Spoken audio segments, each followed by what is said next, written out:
অবশ্যই এয়ারপোর্টে তোমার প্লেন যেই সময় ছাড়বো তার 3 ঘন্টা আগে হাজির থাকবা। এয়ারপোর্টের ভেতরে ঢোকার পর তোমার সব ব্যাগ স্ক্যানিং মেশিন দিয়ে চেক করা হইব। ব্যাগে কোনো বিপজ্জনক জিনিস আছে কিনা তা পরীক্ষা করে দেখা এয়ারপোর্টের সিকিউরিটি অফিসার তোমার শরীরও চেক করব। তুমি ঘাবড়ায়ও না কিন্তু। চেক ইন চেক হয়ে গেলে তোমার নিজের এয়ারলাইন্সের কাউন্টার খুঁজা বাইর কইরা লাইনে গিয়া দাঁড়াবা। তোমার সিরিয়াল আসলে পরে কাউন্টারে টিকিট ও পাসপোর্ট দেখাইবা। ছোট ব্যাগটা নিজের কাছে রাইখা বাকি ব্যাগ কাউন্টারে দিয়া দিবা। কাউন্টারের লোক স্টিকার লাগায়া তোমার বড় ব্যাগটা নিয়ে যাবে। ব্যাগে স্টিকার লাগানো হয়ে গেলে মনে কইরা বোর্ডিং কার্ডটা নিবা। এই কার্ডে তোমার প্লেনের সিট নাম্বার লেখা থাকবে। এয়ারপোর্টের দেয়ালে লাগানো বড় টেলিভিশনে নজর রাখবা। সেখানে তোমার প্লেন ছাড়ার সময় আর কোন গেট দিয়ে প্লেনে উঠবা তা লেখা থাকবে। টেলিভিশনের স্ক্রিনের সাথে ফ্লাইট নাম্বার, গেটের নম্বর মিলে আনিবা। বিমানবন্দরের আনুষ্ঠানিকতা, টিকিটের সাথে যে এম্বার্কেশন কার্ড মানে যে ফর্মটা দেয়া হয়েছিল তা মন দিয়ে পূরণ করবা। ইমিগ্রেশনের বাইরের এলাকায় একটা কাউন্টার আছে, এর কয় প্রবাসী কল্যাণ ডেস্ক। এইখানে যারা বিদেশে চাকরি করতে যায় তাদের সাহায্য করা হয়। দরকার হইলে ডেস্কের অফিসার তোমার এম্বার্কেশন কার্ড পূরণে সাহায্য করবে। ইমিগ্রেশনের গেটের ভিতরে আর একটা প্রবাসী কল্যাণ ডেস্ক পাইবা। ওইখানে স্মার্ট কার্ড দেখা আঙ্গুলের ছাপ যাচাই কইরা তোমার এম্বার্কেশন কার্ডের উল্টা পাশে সিল দিবে। এরপরে তুমি যাইবা ইমিগ্রেশন কাউন্টারে। এইখানে ইমিগ্রেশন অফিসারের কাছে তোমার পাসপোর্ট, ছাড়পত্র, ভিসা, পূরণ করা এম্বার্কেশন কার্ড জমা দিবা। ইমিগ্রেশন অফিসার তোমার কিছু প্রশ্ন করতে পারে, ভয় না পায়া সব প্রশ্নের উত্তর দিবা। আপনার বাবার নাম কি? মোহাম্মদ আলী আকবর। বিদেশে কেন যাচ্ছেন? চাকুরি করতে যাইতেছি, ওয়েল্ডিং এর কাজ। কম্পিউটারে রেকর্ড রাখার জন্য ওনারা তোমার ছবি তুলতে পারে, এতেও ঘাবড়ানোর কিছু নাই। সব কাগজপত্র ঠিক থাকলে তোমার পাসপোর্টে উনি সিল দিয়া বিদেশে যাওয়ার অনুমতি দিয়া দিবেন।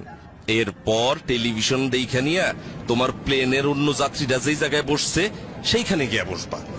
বিমানে বোর্ডিং, বিমানে ওঠার জন্য ইংরেজি আর বাংলা দুই ভাষাতেই ঘোষণা দেয়। বিমানে ওঠার ঘোষণা দিলে বোর্ডিং কার্ড হাতে নিয়া লাইনে দাঁড়ায়া ধীরে সুস্থে প্লেনে উঠবা। প্লেনে উঠার পর বোর্ডিং কার্ডে লেখা সিট নাম্বার খুঁজা সিটে বসবা। বসার আগে হাতের ছোট ব্যাগ সিটের উপরে ঢাকনা দেওয়া তাকে উঠায়া রাখবা। প্লেনের কর্মচারীরা যেই কথা বলে তা মনোযোগ দিয়ে শুনবা। প্লেনের সিটে বৈশা অবশ্যই সিট বেল্ট বাইন্ধা রাখবা। ধূমপান নিষিদ্ধ। একটা জরুরি বিষয় মাথায় রেখো, এয়ারপোর্টে ও বিমানে বিড়ি সিগারেট খাওয়া একেবারে নিষেধ। অবশ্য এয়ারপোর্টের কিছু জায়গায় সিগারেট খাওয়ার অনুমতি আছে। বৈদ্যুতিক যন্ত্রপাতি, প্লেনে ওঠার পর মোবাইল ফোন, রেডিও, ক্যামেরা সব বন্ধ করে দিবা। বিমানে খাবার এবং টয়লেট ব্যবহার, প্লেনে খাবার ও পানি দেয়, তাই এই নিয়ে তোমার চিন্তার কোনো কারণ নাই।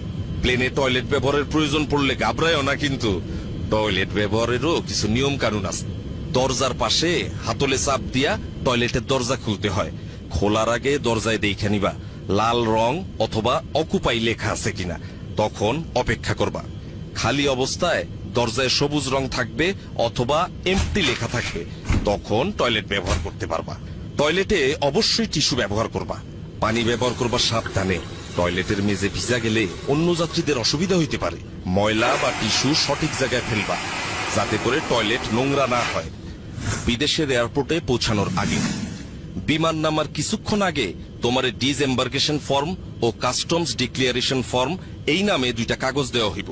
ডিসএম্বার্কেশন ফর্মে যেই দেশে যাইতেছো সেই দেশে তোমার নাম ঠিকানা লিখবা। আর কাস্টমস ডিক্লিয়ারেশন ফর্ম হইল তুমি যদি ওই দেশে এমন কোন জিনিস নিয়ে যাও যার জন্য ট্যাক্স দিতে হবে তা জানানোর ফর্ম। ফর্ম পূরণে কোনো অসুবিধা হইলে বিমানের লোক অথবা পাশের যাত্রীর কাছ থেকে সাহায্য চাইতে পারো।